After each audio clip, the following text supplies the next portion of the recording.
Greetings and welcome to this edition of Positronic.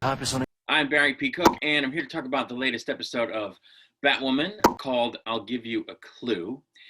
And this one picked up with a flashback.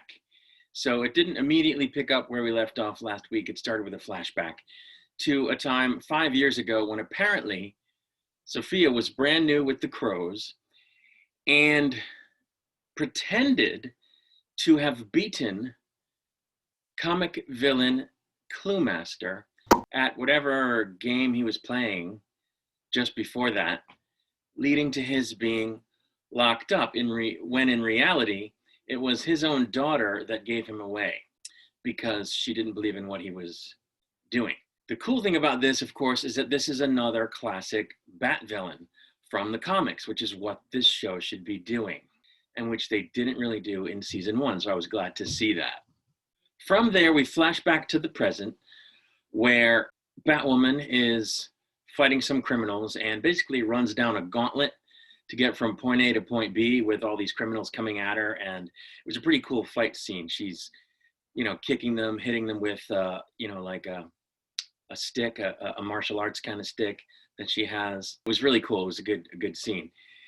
She gets to the end, though, of this sort of alley of bad guys and runs into the Crows, who of course want to beef with her, but she makes a very cool exit using the bat line and just flying up into the air, as Batman so often does and as Batwoman has done before. So I thought that was pretty cool opening. The next thing we see is Daddy Kane, who is still on the snake bite. And in this scene, he's completely out of it. He's down at some park somewhere in Gotham, just staring at the playground and he is hallucinating his daughters on the swings when they were young, Beth and Kate. And it was a pretty disturbing scene because, this guy is pretty high up in the echelons of the ranks of the city leaders. He's like a big deal. And he's not even living in reality. So it's pretty scary. The next thing we see is that Black Mask and Kate, who believes she is Black Mask's daughter, torturing Alice, trying to get Ryan's name. Now, this is the part of the episode where we got into the plot path that I wish wasn't part of the show. Even though I like the Alice character and I love the way the actress plays the part, they're just not making good use of it. And the rest of the plot is just, I don't know. Maybe the way they're weaving it into the Black Mask plot overall is better, than other ways that they've weaved Alice or have woven Alice into the story before. We'll have to really see, because I am glad that they have Black Mask on the show, because again, classic comic villain, and his whole plot is that he's a drug lord in the city, and it's a recurring story. And it's a classic superhero kind of thing. And you could argue, well, it's retread. It's been done before. There's a drug dealer in the city and the bad guy's going to, the good guy's going to take him out. Whatever, but it beats the crap they were doing in season 1. So I don't know. I hope they do this well. Right now, the whole Kate thing is ruining it. I don't know. We'll see. But that was the next sort of scene. Now, after that, we have a scene of Ryan coming home to her apartment that she shares with Mary and finding Mary and Sophie hanging out and drinking together, which Ryan, of course, doesn't like because she doesn't like the Crows and she doesn't like Sophie as an extension of that. But she kind of sits down and tries to vibe in with them. And something comes up about someone named Imani. And I guess it's someone that Ryan is seeing post Angelique. So we'll have to see, because they didn't go into details. They just sort of threw out a line like, oh, how are things going with Imani? So we'll have to see how that goes. This scene was unfortunately a little bit tainted by a little bit of a woke conversation, which again, I don't oppose the message, but it doesn't fit naturally into the story. There are ways to fit messaging into a story, and there are times when you're forcing it into the narrative. And, people who don't like the message that comes across in woke stories will tell you that every instance of woke messaging in a show or movie or whatever is forced. But that's not true. Some of it can fit naturally into a story.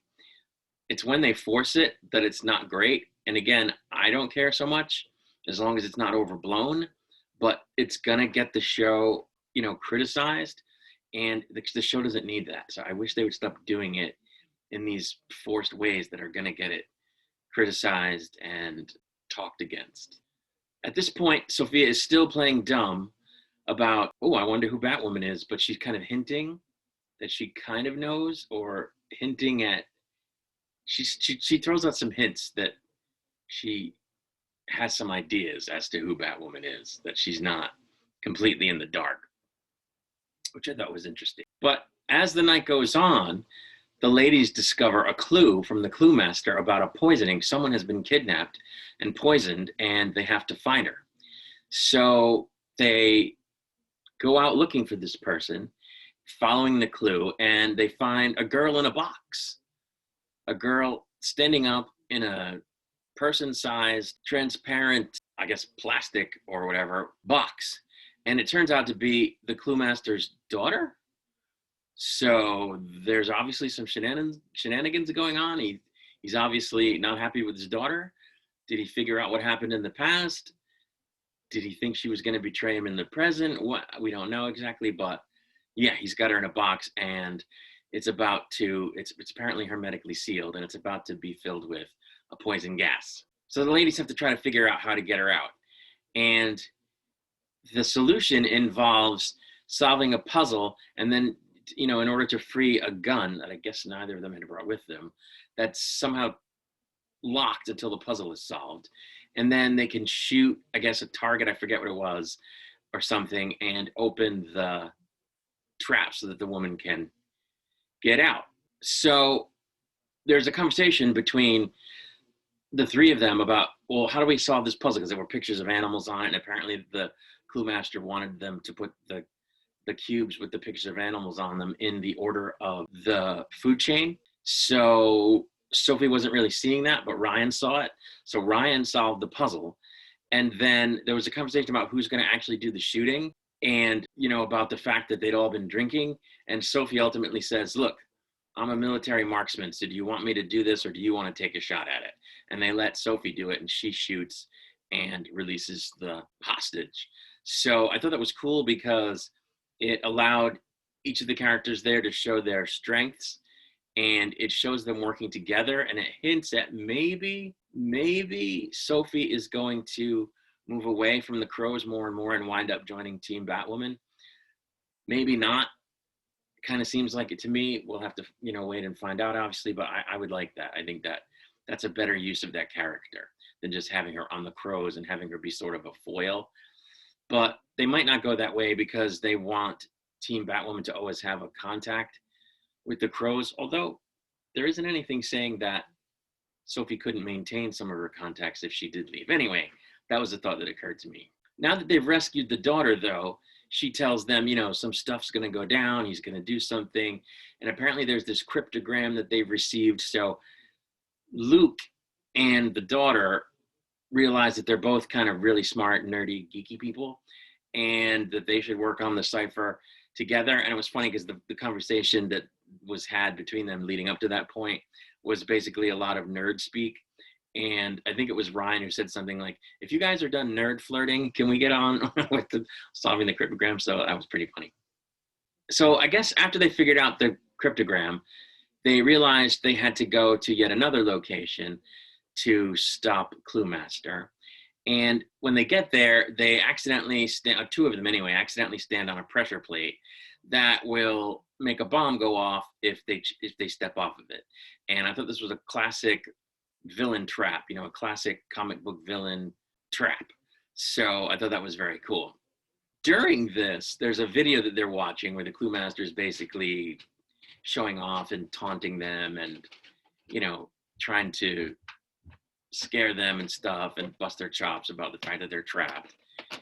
And he actually mentions the joke, well, between him and I think the other characters, somehow all the following characters get actually mentioned in dialogue.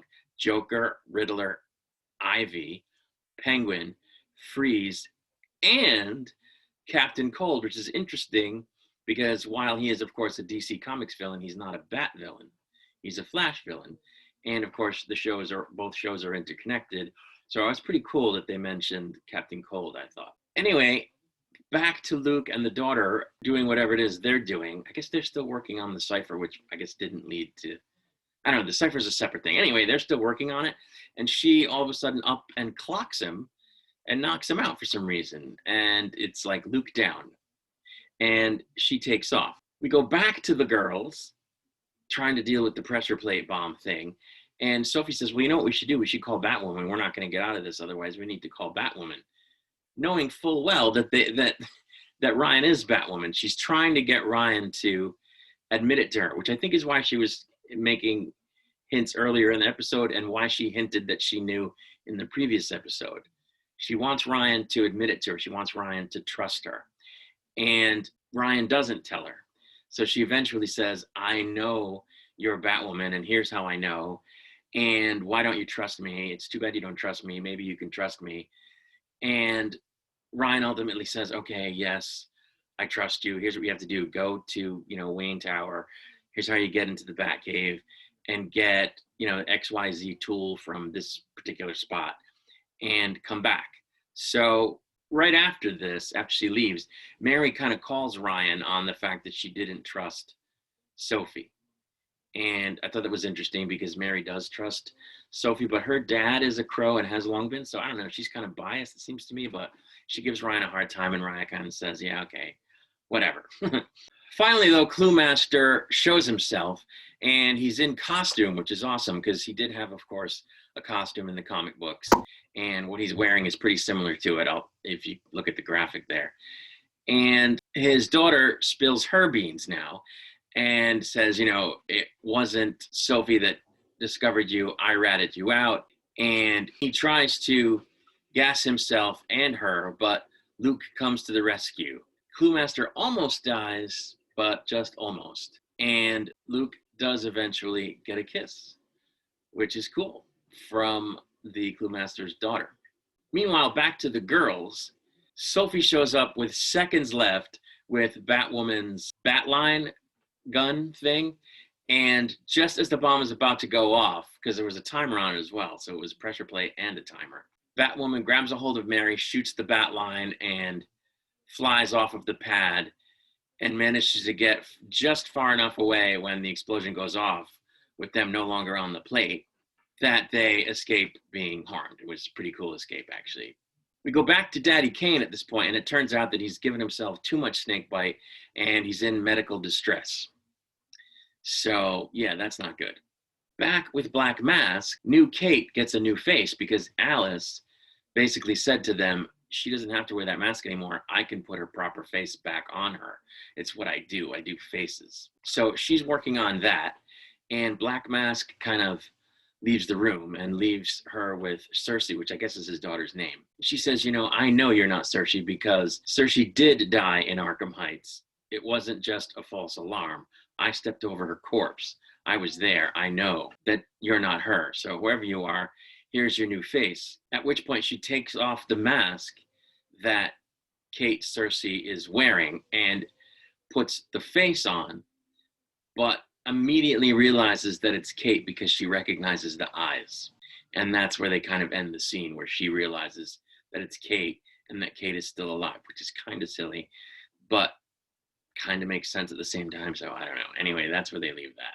I think this should be the show every week, pretty much. I've already said what parts of it I don't really like, but I'm willing to see if they can work that out. But other than that, this is what the show should be every week. A classic villain of the week, or a new villain of the week would be fine as well, but the classic ones are great. For the Team Batwoman to deal with beginning, middle, and end.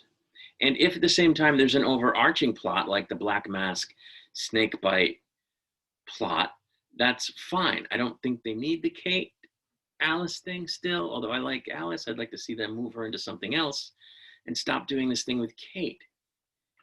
And I'm not a huge fan of the whole Daddy Kane is on drugs thing because it makes the show have too many plots. But I think, and I've been saying this for a long time, all season really, despite some missteps, this season is way better than season one. And I think this should be the show every week, like it was the week before. Classic villain or one-time villain, villain of the week. That's what they should be doing. That's when this show is at its best. And in this episode, the three ladies were great together. It was almost like a Birds of Prey thing. So I really liked it. I think they did a great job. Mary is great. Sophie's great. Ryan is great. And I want to see more of this. So we'll see. I'll be back next week with another review. For now, I will say, as always, peace and long life.